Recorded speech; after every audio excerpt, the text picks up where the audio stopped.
I remember so clearly when I was laid off from Google back in 2023. It was right before Christmas. I was stunned, devastated, and I remember just falling into my partner's arms, sobbing, not knowing what we would do, not knowing how we would make it through this. And I was devastated because I had been at the total job for almost 10 years through acquisitions. And I didn't realize how much I'd made my job, my life, my identity. So when it was taken away from me, it was like I lost everything. And it took a long time to really work on pulling myself up out of that. And when you're already in a toxic or you're in survival mode when it comes to being at work or in life, it really doesn't take that much to happen for you to fall even further. And I will never forget that feeling of devastation. And I use that as a tool now to grow and to learn from. And I remember that Wednesday that I was told that by Friday I would have no job. I mean, I stared at the screen honestly in disbelief. Like, are you kidding me? Is this happening again? Is this happening a second time in my life where I'm laid off and feel like the bottom has just dropped? The bottom has dropped out of my life. I've got bills to pay, rent to pay, medical bills to pay. What what am I going to do? I mean, it's a feeling that if you know, you know. If you felt it, you know what it feels like to all of a sudden feel as though you don't have anything left. You put everything that you have into that job, you put everything that you had into being who they wanted you to be, being who they want you to be. So, how do you survive? That was my first thought. How do I survive as a single woman living in Miami who just found out in 2 days she's not going to have a job? Hmm. To say that I felt defeated is an understatement. We both know what it's like to be laid off and go through that devastation. The lack of confidence, the imposter syndrome kicks in, uneasiness because you have financial strains, there's bills to pay, food to put on the table, you have chronic illnesses you're dealing with, healthcare, all of these things. And it's in this moment of panic and grief that certain people also see opportunity. And in this moment, our ideas of becoming entrepreneurs and having our own businesses really started to become more than just a dream. Enough was enough. We decided that was it. We have had enough of living our lives dictated by someone else's will, dictated by what someone else needs from us. We survived the toxicity. We survived workplace issues. We survived chronic illness. And we decided in this moment, not that we both planned on being here at the same time, but we decided at this moment, no more. No more, no more, no more. We decided that we're not going to be held back. As they say, out of the ashes, the Tima Group was born, a space meant to uplift, motivate, really support others and helping them succeed, helping them feel empowered to fulfill their own dreams. Now, the Ma and Tima recently interviewed Doug Reed, who specializes in supporting those during career transitions. Maria, tell us a little bit more about that conversation. Absolutely. I had such a great conversation with Doug. He's actually the reason I ever thought it was possible to have my own business. Shortly after I was laid off, he put it in terms I understood. And I turned to him for a lot. He's a career transition financial specialist. So he's really helped me since the layoff to maximize what I can do with my budget and how to save up money for things. But he taught me so much recently during my last trip to Puerto Rico, and I was shocked at the information he was sharing about what you can do during a layoff that nobody talks about. They don't tell you these things, they don't advertise it. And I was floored. And so I was like, people need to know about this. We're being flooded with layoffs from every part, every industry, government, cybersecurity, big tech, all over the place. And they don't talk about some of these things. So, in true team of fashion, we want to make things available to people. So, I wanted to interview Doug, and here's what we have from this. Today, I'm flipping the script to interview Doug Reed, my personal financial advisor, and the guy who, after my 2023 layoff from Google, crunched the numbers and proved that entrepreneurship wasn't just possible, it was inevitable. That is why I'm here today. We'll unpack the money mindset shifts and some practical steps to go through a layoff or to prepare for your future if you want to do a career transition. So, thank you, Doug, for joining me today. It's great to see you, although I'm jealous that I see the Puerto Rico rooftop view there on my mountain backdrop. Thank you, Maria, for having me. No, it's always fun to be out here, and you know what? The backdrop that you've got is absolutely gorgeous. So too, it looks like a pretty nice day there. Yes, this is actually where we will be hosting the Soft Pants Big Dreams retreats. And so we are full planning and getting everything done, and we're really excited to bring it to everyone. Very And it's cool. one of the reasons that it even exists is you. I met you shortly after my layoff, and I think about a month after, and you opened my eyes to so many things that they don't teach you these things, when you're working in a corporate job or any job, and you either think you might be laid off or you are laid off. There isn't a lot of preparation for it in terms of the toll it can take on not just your physical, mental state, but your bank, where it really hurts, especially if you Absolutely. have a family or if you have others depending on you and you're trying to figure out how long you can sustain with what you have. Yeah.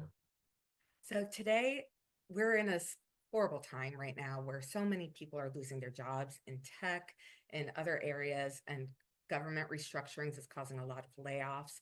So Yeah. I've had a lot of friends personally impacted by a variety of different layoffs and removal from job. And so I thought it was really important to talk to you because you've told me so many things in our time working together that I feel people need to know a little more about. And so I wanted to provide some helpful information for anyone that is either going through a layoff, thinks they might be, um, headed towards a layoff situation soon, and people that have been laid off and what they need to consider doing next. Yeah. Yeah. Yeah, and that's exactly it. It's really, really sad what's going on across the country in regards to the amount of layoffs. I saw some statistics just a few days ago that around 600,000 people have been laid off since the first of the year, and half of that is attributed to Doge. And so we are in a time frame where there is a lot of chaos and a lot of fear and a lot of anxiety, and it's difficult. And in 2006, I started working with an outplacement company brought me in. Um, Little did we know in 2007, 8, 9, 10, we would be helping people because of the Great Recession. And I would see anywhere from about 20 to 40 people a month that would come through our class and help them through that particular time. And it was tough. And we may be looking, I mean, we're obviously, in a situation in a time period that may be relatively similar to that point in time. Yes, and I think it's a time where people need to be informed and educated and understand what their options are more than ever. And I think that the better prepared you are and know what your rights are, know what you're able to do during a layoff situation and after is vital, because personally, I didn't think it was, I thought working with a financial advisor was when you had money and you were going to do stuff with it. It wasn't like, oh, I just lost my job. Now I guess I should. But that's the best time to get in touch with someone, really figure out your budget, everything that you are responsible for, how you're going to take care of yourself, and for how long, based on the income or the budget that or savings that you already have. Yeah. And more importantly for me, you're a career transition financial specialist, which is Yeah. not something that people are very familiar, but it's a really important niche because you're able to do so much more than what a typical financial advisor is known for. So can you explain a little bit about what is it that a career transition financial specialist does? Yeah, a career transition financial specialist is somebody who really focuses on getting that person through the layoff, through a career transition, and dealing with the nuances of that. The anxiety, the fear, the concern, sometimes the elation, because some of these people hate those jobs, right? Uh, Usually it's the first three, though, and a few more. Get them through that, get their entire, financial wheelhouse figured out in regards to where they're at now, where they want to go in regards to whether or not they get a job or they start a side hack that turns into a business. Get that all the way up to where they've got real financial freedom, which most people call retirement. And then on from there, where you deal with legacy planning, generational planning, estate planning, and all the different nuances of being retired. So really from layoff all the way up to and then through retirement is what we specialize in. That's fantastic. And I can attest as one of your clients, life changing. And your depth and breadth of knowledge of the market, of everything, of history, and how things have played out in the past have made it that you were able to protect our money when things got ridiculously crazy here. And so it is not just the transition work that you do, but it's this depth of knowledge and experience that you bring into the picture on the financial front that really helps give uh, wise and purposeful and actionable information to the customers. Well, thank you, Maria. Now I'm going to have to pop my own head because you've blown it up, tremendously. Thank you. I appreciate that.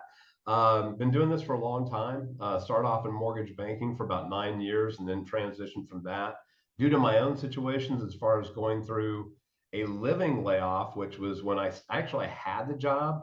But because of the fact that interest rates went up quite a bit, all of a sudden, because I was on straight commission and doing loans, nobody was taking out loans. So I was still employed, but I had no business. I had no income. It was horrible.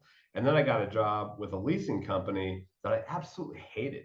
And I was there for about 6 months. And the guy brought me in and he said, Doug, we need to have a conversation. And I was kind of expecting it. Most people are to a certain degree. And he said, yeah, we're going to have to lay you off. And it felt like an anvil went straight into my head. Right. Later on, I got married, and my wife at the time, she ended up getting laid off, and I told her this was probably going to happen, and I helped her to actually build a new business where she was able to work from home. She worked for one of the best real estate agents in Kansas City, one of the, I mean, the actually number one top agent. And I said, you know what? You could take what you've learned from her, and you could transfer that into working with somebody else, and I'll bet you can get a great job. And I mean, she did. She got a fantastic job working out of the home for herself on her own terms, on her own time. And it was terrific for her. Not so sure it's good for us. No, it was actually great for all of us. But then, just a few years after that, a couple of years after that, is when the outplacement company, Lee Hecht Harrison, brought me in, and we started working together. And I mean, over the next 12 years, I literally saw thousands, I spoke to thousands of people that were going through a layoff, and I helped them, exactly similar to what we talked about in regards to where you are now, charting a course and a path for their future based upon a lot of different things, and then getting them through that and then on to retirement and, pretty happy lives. Absolutely. And it reminds me of something that you told me that really opened my eyes when we first met back in January 2024. And that I was in Puerto Rico. Was super, it was horrible being laid off. I had worked for the company that had been acquired by Google Cloud previously for almost 10 years. And I lost my sense of self, and my job became my identity. And so all of a sudden, when the job got taken away, it was like, who am I? Like, what am I doing? I've not paid attention or prioritized the other things in my life that made me me. And you brought up a point of, if you have one job and you lose it, you're completely out in the dark. But if you have your own company and you have, let's say, 5 contracts or 5 customers, and you lose 2, you still have 3. And you can Yeah. continue building on from that. And that just framed it from, sometimes you can hear things from different people, but when it's framed a certain way, it just resonates more. And so when I heard that, it really clicked of, wow, that makes so much sense. Yeah. That really makes so much sense. And it's much better security to have multiple customers and contracts than the one job. Yeah. Well, the Beatles said it the best. The loneliest number is 1. And when you're actually employed by one employer, that number can be very, very lonely through a layoff. Yeah. Absolutely. And depending on, some of the government employees that have been laid off, it's sudden, they don't get certain, or they haven't received certain benefits, or things got cut off immediately. And Hmm. it was extremely sudden and very hurtful. Hmm. So many people with pride in their jobs and pride working for the government. And that hurts. They always say it's not personal, but it feels so personal when you're laid Absolutely. off. And Yep. so, talking about layoffs, I really want to ask you a few questions to help my colleagues and whoever's watching, who are either seeing the writing on the wall that it might Hmm. be coming up, have just received notice or are about to receive that they are laid off, or they've just been laid off, because there's slightly different nuances to them of what you should do now versus after. So if we can go into, if you feel the writings on the wall, what do Yep. you think they need to start preparing for? What is the stuff they need to be doing right now? Yeah. And that, Maria, that's a great question, because the thing is, when I was doing those workshops, those people were already laid off, and I brought them probably about 1/3 of the information I brought them. It was really too late for them. So what you're talking about is so key, and it's so incredibly important. When I remember in Home Depot over the last summer, I was talking about what we do, and I talked to this guy and said, "Yeah, I can't believe it. I was laid off from a big company, and I went in and I negotiated at the time of the layoff what my terms were going to be. And I was among thousands of people that got laid off, and nobody else negotiated. Nobody else even not knew to do that. They felt intimidated by the company. And this happens all the time. And everyone, almost every single person that I spoke to felt the exact same way. Those thousands of people that I spoke to over those years. So the first thing is absolutely know that you can negotiate, and don't sign anything until you've gotten either all or most of your terms. Your severance pay, the potential of being able to be helped in regards to your health insurance benefits. What other benefits they're going to give you, outplacement assistance, extra severance money. All of these different areas are negotiable and more. And so the thing is, knowing that you can negotiate, you don't have to sign anything, you don't have to be pushed out the door. That's really key. And the employers, whether it's a big corporate employer, which is primarily what we were dealing with, and now we're dealing a lot more with the government side, um, they're not going to just come out and tell you that. And so, one of the other things that we talk about with what we do is that when you're dealing with an outplacement company, that remember who that outplacement company is hired by. They're hired by your ex-employer. And so they are going to be obligated to tell you and do for you the best things possible. But they're not necessarily, but they're also their hands are tied to a certain degree. the HR person that you're dealing with at the company. I met tons of people in HR, and they always really want to do the best thing for the employee. As a matter of fact, sometimes they've got it out for the employer. But the thing is, they are paid by the employer, so their hands are tied too. But in regards to your negotiation, everything that is on the table, it's okay. You do not have to sign anything until you have gotten most, if not everything, that you want. And all those things I mentioned are negotiable, and a lot more, quite honestly. Which is amazing to hear because they don't tell you that at all. I would have never thought that. I just learned that from you recently, and I was like, people need to know this because Yeah. they tell you when you're being laid off, like, this is final, no negotiations. And they'll use these terms that make it seem like, oh, okay, I have no choice in this. I'm just in this situation. And we don't have to sign. So, Right. everyone, if you've received layoff news and you haven't signed yet, don't until you have started considering some of the items that Doug is going to talk about in terms of what to consider for your severance and what should play into account for considerations of benefits, how long those will last, and all of those things. So, Doug, Yeah. can you break down a couple of those of what are the things that people should take into account when thinking about their severance and benefits? Well, the key things are how much you're going to get paid, and right now we're in a very strange time with the current administration in regards to how they are handling things. And there's a lot of lawsuits that are going on, and they're going to take some time to get through. And the amount of severance that the government is paying, the federal government is paying, is minuscule in regards to what somebody's tenure with the company or the government has been. And anybody that's going through that should hold off for as long as they possibly can in order to get through that. So the amount of pay, the amount of insurance, how much the company or the government will pay in regards to your insurance. One of the biggest costs that a household has is the cost for the health insurance that they've got. And usually the employer will pay at least 50% of the employee's health insurance. And a lot of times they'll pay, a lot or even all of it. So when you get hit with that in regards to the cost of what that is, it's pretty staggering, especially, if you're 50s or 60s, it can be easily over $1,000 per month. And then you've got the family that you've got to take care of as well. And if you've got a sizable family, that premium can be pretty outlandish.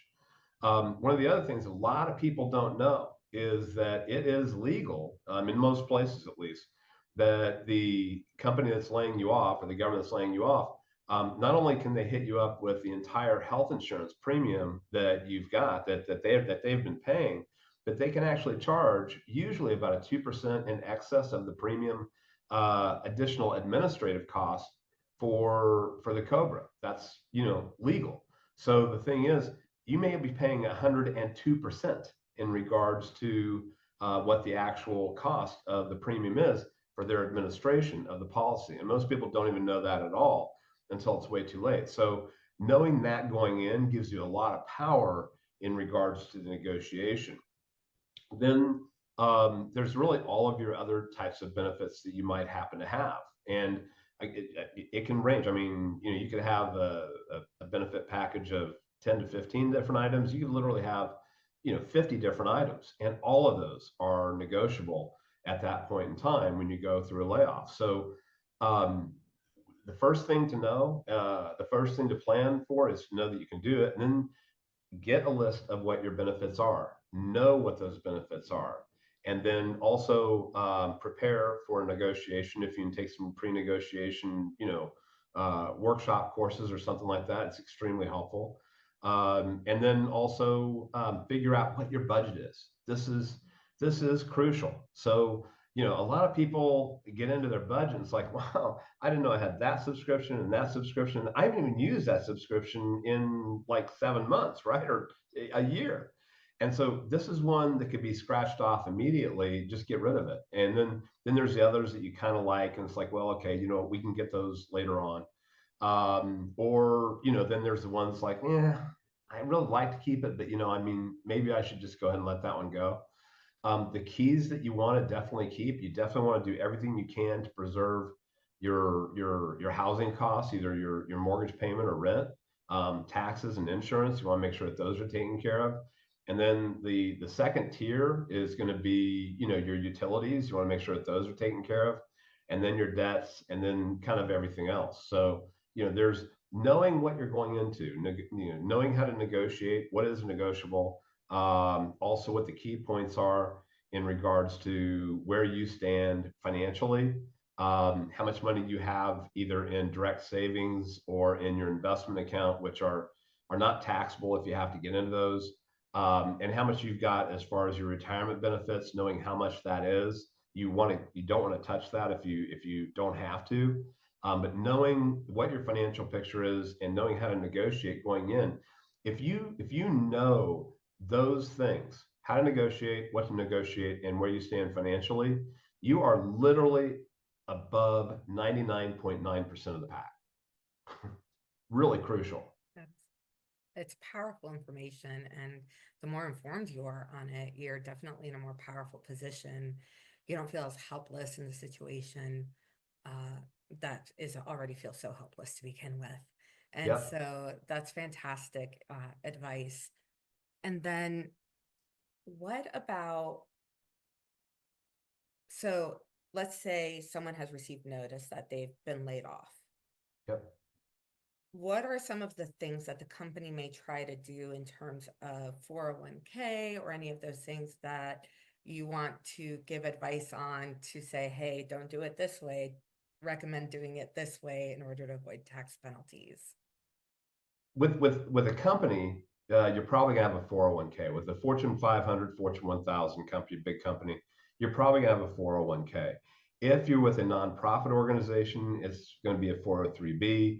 In the event that it's a government organ, it's going to be a thrift plan. But they all work almost exactly the same. As a matter of fact, really for the most part, with the exception of a few nuances, it's just a difference in name, and that's it. Otherwise, they all work really almost exactly the same. And so the thing is, when it comes down to understanding your 401k, the money that you put into that is your money. All right. That is not the government's money, or that's not the corporate employer's money. That's your money. Then there's the matching. All right. And then there's a profit sharing. Now, the profit sharing and the matching are usually subject to some type of a vesting schedule. So that's usually over about a period of about 5 years or so. And so, knowing how much you're vested, how much is yours versus how much they get to keep, even though they've given it to you based upon the vesting schedule, they can keep that piece. Knowing how much that is, that's incredibly powerful also. And then, the other thing is that if at the point in time when it does come to getting away from the company, getting away from the government, and taking that money with you, you want to make sure that you move it correctly. And I remember this one time I was working with a client years and years ago, and she said, "Yeah, I just got my check from the company, and I wanted to talk to you about how we're going to invest it because I'm going to go over and I was going to just put it in my bank and then transfer it over to you." And I said, "Oh my God, don't do that! No, no, no, no! I'll never forget this because had she done that, number one, it would have been a taxable transaction. Plus, she would have had penalties. Plus, because of the fact that her and her husband were actually in a pretty good, I mean, they were in a middle tier tax bracket anyway, and it was a sizable 401k distribution. It would have boosted her taxes way into a brand new tax bracket that would have cost her a lot of money. So she probably would have, if she would have done that and not talked to me first, which was really lucky because it was kind of a call out of the blue. I didn't know. She would have probably lost about 70% of that money that was sitting on that check on the desk. So what we did is we had her send the money back into the company. They put it back into the account. I mean, the check had never been cashed, so there was really nothing going on with it. And then we reissued it and did a direct rollover to the custodian that we used at the time. And by doing that, it wasn't going to impact her tax bracket. It wasn't going to be taxable. There was going to be no penalties on it. There was no problems, and she was able to roll that over completely 100% tax free. And this is an area that, I mean, a lot of people make this mistake, and it's just there's a lot of rules that can be very cumbersome. So you want to make sure that you do what's called a direct rollover to your new company, and people get mixed up because there's what's called the direct rollover, which would be from your old employer to a new IRA. That's the direct rollover, and then there's the 60-day rollover where you can get a check and then put it into an IRA from there. But that's the wrong way to do it, because usually they'll withhold 20% from that. And in order for you to never have to be taxed on that, you have to make up that money yourself. So the key point, direct rollover is the most important key with that. No taxes, no penalties. You've got 100% of your money going to work for you, doesn't throw you into a higher tax bracket. Just really, really key, super important. That seems extremely important. I mean, if you're watching this and you are either waiting for a check or you've received a check, but you haven't done anything with it yet, Yeah, you don't want to. Yeah, don't. yeah, yeah, So, absolutely. Yeah. and definitely, I can't emphasize this enough. Work with a financial expert and someone that is very familiar with transitioning careers and that is able to give you that guidance, because this is gold. Like, we don't learn about this. They don't teach you this at your Mm-mm. job. So it's really important that I felt for us to get this information out, as I know so many people are being impacted. Well, Now, it's just there's so many different nuances, and I mean, it's like you said, Mary. There's so much pressure at the point in time when you're released, and it's like I said, it's like an anvil just hits you, so you're in shock. And so you don't know what to do, you don't know where to go and what's going on, Maria. And the thing is, it's just difficult to put all the pieces together. And there's so many things that you've got to learn just like that. So, having that specialist there in regards to knowing the whole process is just it's just really important. And there just aren't a lot of people that will do that from an outside perspective. And a lot of people say, wow, I mean, I don't want to go out and spend my money on somebody that's announced. I mean, I've got this service from the company that's free. Well, when they realize it's like, what, their hands are tied, it opens up a whole new world. It's like, wow, I need somebody on my side. And that's what it really comes down to. absolutely, you don't want to feel like you're going through it alone, and Mhm. that you have someone that's supporting you, understands what is happening, and can give you objective advice.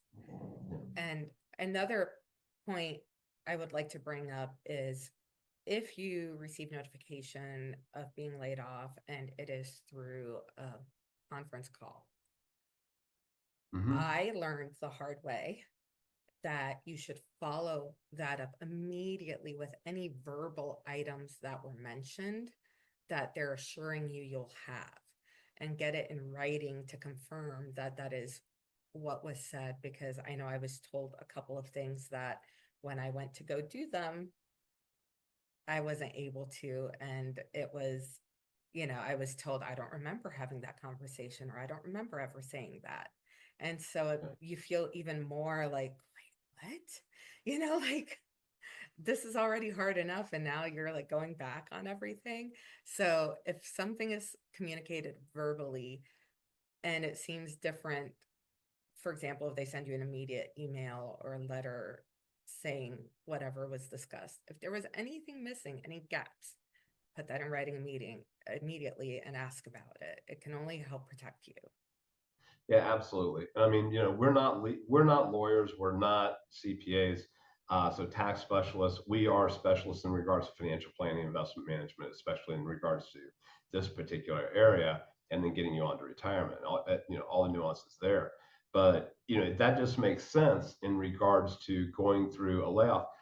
Every single piece of paper you want to keep, and every bit of communication you want to keep notes on. And whatever you can record, I mean, a lot of times they're not going to let you, they're going to try and make sure that doesn't happen. But anytime you can record that information so that you've got that, it's always a good idea. It's always backup.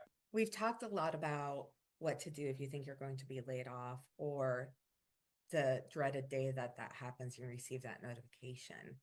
Yeah. So let's say someone has spoken to a career transition financial specialist or a financial advisor or a coach or anyone that's helping them throughout this Mhm. process. What's next after they've done their budgeting and they canceled subscriptions and they're trying to figure out, okay, I checked those things off the list, but what now? What are Yeah. some tips that you can give? Maria, that's a great segue. So there's really kind of three, time frames that are important, and we've already talked about that first one. That's pre-layoff, and then there's at that stage of layoff, and then there's kind of post layoff and moving on. So at that point in time, when you're really in the middle, at that point in time, first of all, you're obviously going to be seriously considering what you got to do to get a new job to create an ongoing income.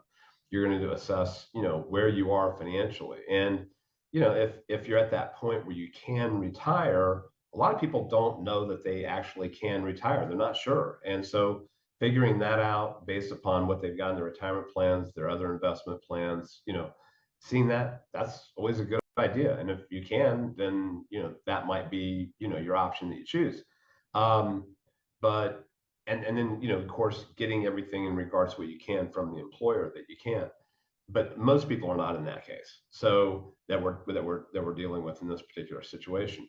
So from there, one of the key things you've done after you know where your financial standings are, and then your next thing to really do is how much are you going to get for severance pay? Are you going to get severance pay? If that's not the case, then you're going to get probably unemployment income benefits. Now, then, here's the thing about unemployment income benefits. For 12 years, when I was going through our classes that we did for the outplacement company, I would run into a lot of people that say, you know what, I don't feel good about getting the unemployment income benefit. I don't feel, I don't feel patriotic or something about, taking that unemployment income benefit. I said, look, here's the thing. Your employer had to pay a tax into that. Okay. And a lot of people don't really get that, but the employers have to pay a tax on that anyway. And so, them getting that unemployment income benefit, that's what that's really all about. And as long as you weren't released from the company due to the fact that you had some kind of an issue against you, you should always work towards getting that unemployment income benefit, because it's always better, to use somebody else's money rather than your own money. Okay. So, make sure that you've got that coming in. And then so figure out how much you've got as your severance pay, unemployment income benefits, and then also in regards to non-qualified savings, which is going to be your checking account, your investment account, maybe like cash value inside of a life insurance policy, which a lot of people forget about. But all of that money you can use all of that money to get through that transition period, which is not taxable, and you're not going to have ramifications from utilizing those funds. And so, as a matter of fact, actually, if you take a lot of times the severance pay also, it's paid in a lump sum. So if you get it paid in a lump sum, if you put that into an account, if you put that in a checking account, which most people do, you're not going to probably earn any interest on that at all. Well, you could also move that into a money market fund or money market account, and probably, I mean, they're paying around 4.5% right now. So you could actually have that money making money for you, and then as you need it, you can just have that money wired or transferred ACH'd into your bank once a month. But so you take all this money, your severance pay, and then your unemployment income benefits, again, depending upon the state, everyone has different rules. And then your savings, and you add all that up. What that's going to tell you is what your runway is. All right. And what I mean by that is how much time you've got to find the right job, to maybe start a business, to figure out, if a side hack is really, the right thing for you. Now you figured out, it's like, okay, I actually have, 5 or 6 months here that I can get through this, and before I have to get into retirement saves or anything like that, which you don't want to do. But now you've got, how much time you've got to utilize to get the new classes, to get the understanding, to get the new information that can give you the confidence and the ability to get the best job that you possibly can, and also give you the best way to, work your benefits and understand where you are from, your financial picture, your tax picture, your other benefits, and really, getting a good handle on where you are at this point in time. And it, because a lot of people think, wow, all I've got is maybe a couple months. When you've got it all together like that, and you've figured out exactly what your time frame is, it gives you a lot more confidence, and it releases some of that anxiety, which actually gives you more clarity in regards to getting the best job, in regards to starting that side hack, in regards to really getting moving. So understanding what your time frame is, what your ramp is just really, really important at that point. Um, Going back to one other thing that I mentioned, which is really, really important, um, the lump sum. If you get paid from a government, or from government employer or a corporate employer, and you get paid a lump sum, and especially if it's at the end of the year, negotiate with them to pay half of it now and half of it after January 1st. Guess what you just did? You just potentially brought down your tax ramifications. Or if you're at the end of the year and you can have them, like December 1st, November 15th, November 20th, something like that. If you can have them pay that amount to you on January 1, January 2nd, something like that, you might have been able to reduce your taxes, because when you get to pay that lump sum, it's going to definitely bump you somewhat or potentially a lot into a new tax bracket. So, and most people, don't even think about that at that point in time with everything that's going on. But that's a great strategy that when we were taught that for 12 years, most people are going, wow, the lights are going off. I'm like, wow, you know what? I can go back and do that really quick. I need, they scurry out of the conference room there and go, talk to their old employer. But that's a great strategy actually. And I love that because I absolutely, on with your advice, not only did the, money money market account with a chunk of that severance, but I thankfully lucked out. I was laid off December, and so I didn't get my payment until January, but I was super worried it was going to come in like right at the end of December. And I was panicking of, oh my gosh, what is this going to do to me on a tax uh, and in taxes? So Yeah. very key information that you just shared there. Yeah, yeah, that's exactly it. There's just, it's these little things that can add up to a lot. And when you really realize how much they can add up to, it can be tremendous. It can be a huge difference. Um, One of the other things that you really need to figure out at that point in time, figure out what all of your benefits are that you've got coming from the employer, and then also what you already have. So if you already have some form of a disability plan individually, a lot of people don't, but it's really important to do that. And then the employee benefits you had, you're like the disability that you've got coming from the employer. A lot of people don't really realize how bad most of that disability insurance is coming from the old employer is. The old employer will get a policy or a few different policies, short and long-term policies, coverage. And when you actually figure out what they will do and how they're coordinated with Social Security, they really don't pay very much. Okay. And so we talk to people for all this time. It's better to have your individual disability because of the fact that individual disability, you can structure it around you, and it usually does cost a little bit more, which is why a lot of people won't do that. But the thing is, you can structure around you. And I remember one time I was working with this one guy, and this is way back in, gosh, when was it? That was like 1994, something like that. And this guy had left a company, and he had his own disability plan, and it was paying $5,000 a month back in 1994, which is, that's hefty now. And he had a 3% cost of living adjustment. So it went up by 3% every year in 1994, right? And I said, so what are you going to do? He was a warehouse manager, and he looked fine, talked fine. You couldn't tell he's disabled, but the nerve endings in his feet gave out, so he couldn't be a warehouse manager anymore because he had to, walk around. And he goes, I think that I'm going to go into I'm going to go into computers because I kind of see that there's a big opportunity there. Again, 1994. I was like, yeah, this guy probably knocked it out of the park.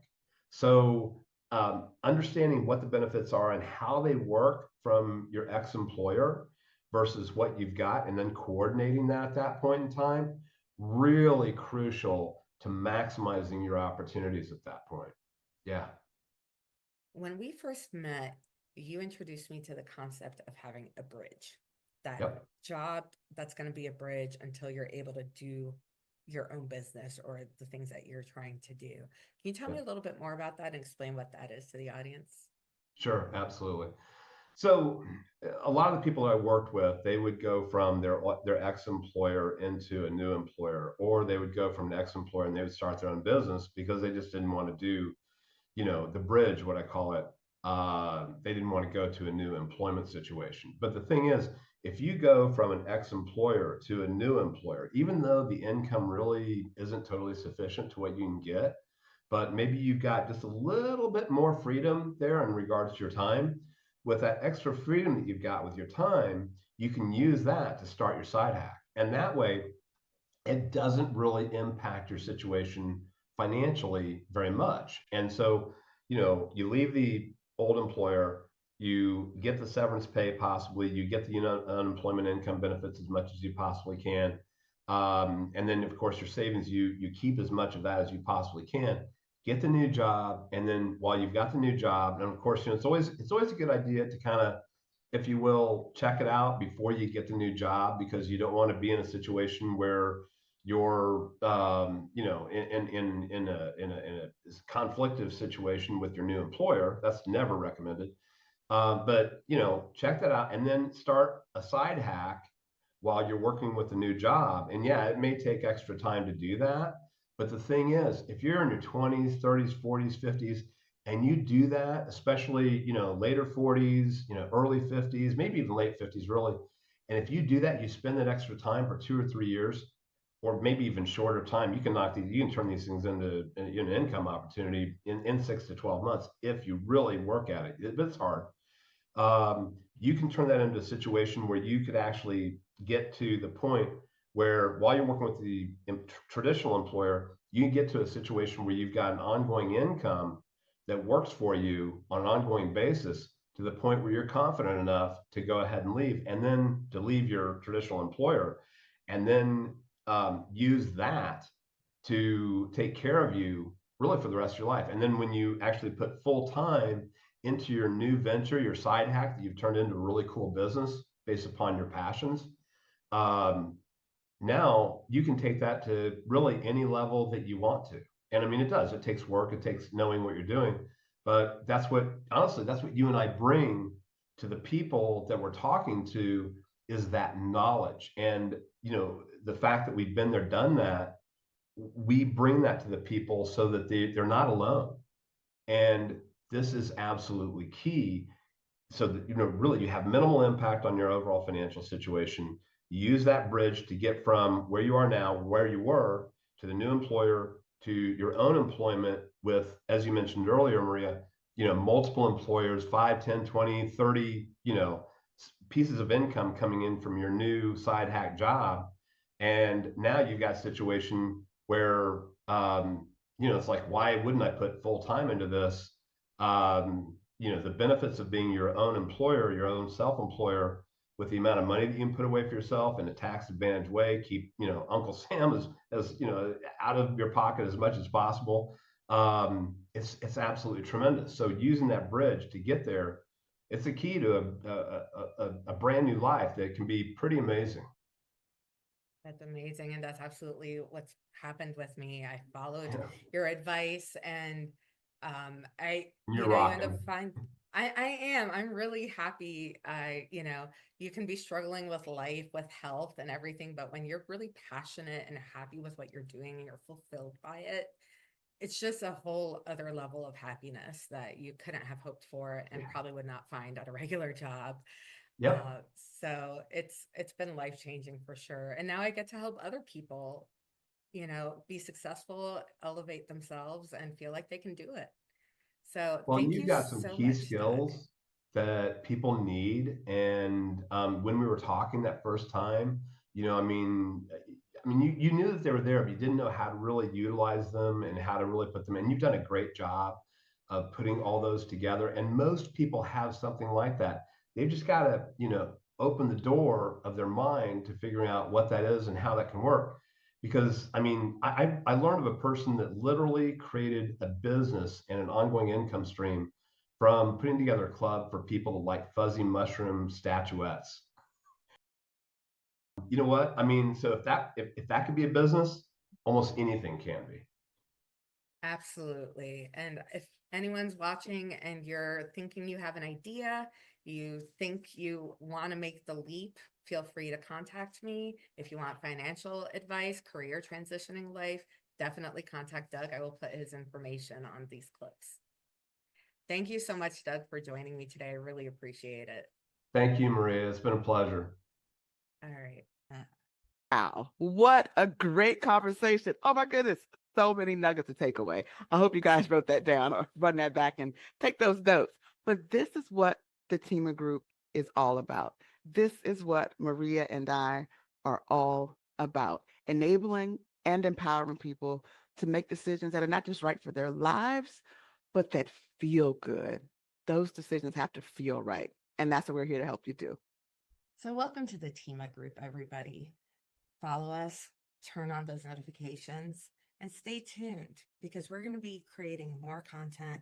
And soon we'll have a really transformative webinar that we're really excited to bring to you. And we're really just trying to equip you with tools that you might need along the way so that you feel like you can reclaim your life or your business. Welcome to the Teamer Group. Welcome.